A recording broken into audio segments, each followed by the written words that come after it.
L'entraînement en full body, en quoi ça consiste exactement, à qui est destiné ce type d'entraînement et quels sont ses avantages, on voit ça tout de suite.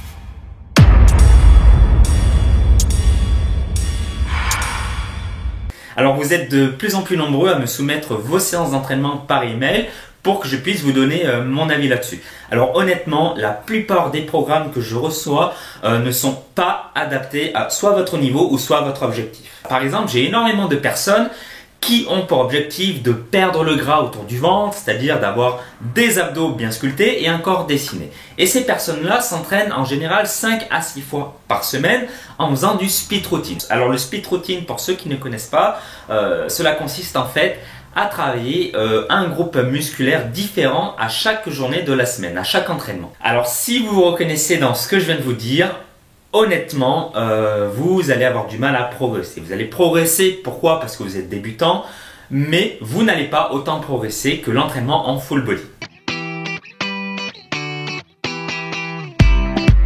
Alors l'entraînement en full body consiste à entraîner tout votre corps, l'ensemble de votre corps, durant une séance.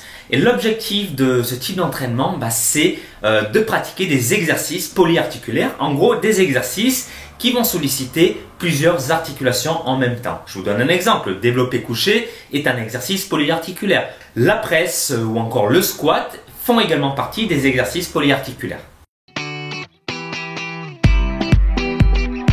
Alors le premier type de personne qui me vient tout de suite à l'esprit, ce sont les débutants en musculation. Si c'est le cas, si vous entraînez depuis moins de 6 mois, partez sur du full body, vous progresserez bien plus rapidement. Ensuite, je conseille ce type d'entraînement pour les personnes qui n'ont pas trop le temps, qui ont une semaine chargée et qui veulent optimiser leur temps. Donc, c'est-à-dire qu'ils feront uniquement 3 séances par semaine au lieu de 5, voire 4 pour d'autres structures d'entraînement. Et également, un autre type de profil qui me vient à l'esprit, ce sont les personnes qui veulent perdre du gras, qui veulent diminuer leur pourcentage de masse grasse. Donc les amis, si aujourd'hui vous avez du gras autour du ventre, je vous conseille, je vous recommande de pratiquer la musculation en full body, vraiment. Alors, si vous êtes débutant, la première chose, le premier avantage que je vois en s'entraînant en full body, c'est que vous allez être très réactif à la fréquence de sollicitation de votre groupe musculaire. C'est-à-dire que vous allez solliciter l'ensemble de vos muscles 3 fois par semaine, 2 à 3 fois. Et en sollicitant à plusieurs reprises l'ensemble de votre corps, l'ensemble de vos muscles 2 à 3 fois par semaine, c'est ce qui va vous faire progresser. Ensuite, deuxième avantage que je vois au full body, c'est que vous allez avoir énormément de temps de repos dans votre semaine. Si vous venez vous entraîner au maximum 3 fois par semaine en full body, cela veut dire que vous avez en tout et pour tout 4 jours de repos. Alors, petite chose par rapport à ça, je vous conseille d'inclure une séance de repos entre chaque séance d'entraînement. Une séance de full body, je vous le redis, c'est conseillé plutôt pour les débutants. Mais ça ne veut pas dire que c'est des entraînements simples, vous allez vous la couler douce. Non, au contraire, ce sont des entraînements extrêmement intenses où il est facile de s'orienter petit à petit vers le surentraînement. Et je vous le dis tout de suite, les amis, quand vous rentrez dans le surentraînement, c'est pas bon pour vous, autant l'éviter. Et troisième avantage, et peut-être un des plus importants, surtout si vous avez envie de perdre le gras autour de votre ventre, c'est que l'entraînement full body sollicite beaucoup de masse musculaire. Donc si vous utilisez beaucoup de masse musculaire durant votre séance, cela veut dire que vous allez brûler plus de calories. Donc au final, si votre alimentation est adaptée, vous allez perdre un peu plus de gras. Donc c'est pour ça que je vous recommande, encore une fois, je vous le redis, si votre objectif est de perdre de la graisse, utilisez cette structure du full body. Alors, quatrième avantage et très important aussi, si vous êtes débutant en musculation, ça vous permettra d'avoir un bon apprentissage des techniques.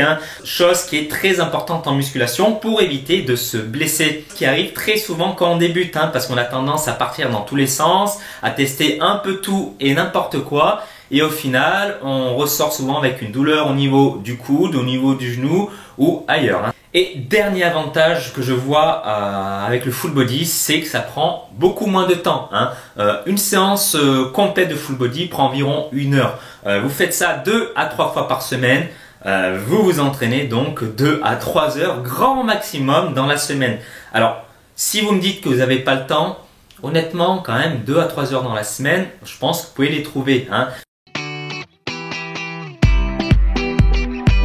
Alors cet entraînement est composé de 6 exercices pour travailler l'ensemble de votre corps, plus 3 petits exercices pour bien bosser vos abdos. Commencez par faire 3 séries de 12 répétitions pour chaque exercice, tout en prenant 1 minute 30 de repos entre chaque série. Et autre consigne importante, ne travaillez pas jusqu'à l'échec musculaire. Allez, je vous souhaite bon entraînement.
Alors j'espère que cette vidéo vous a plu, j'espère que vous arrivez maintenant à mieux structurer vos entraînements. Donc si cette vidéo vous a plu, vous pouvez mettre un petit pouce bleu et vous abonner également à ma chaîne. Dans tous les cas, ne lâchez rien, entraînez-vous bien, mangez bien et moi je vous retrouve très vite dans de prochaines vidéos. C'était Kevin Aziosmanov de Forme Athlétique. À très vite.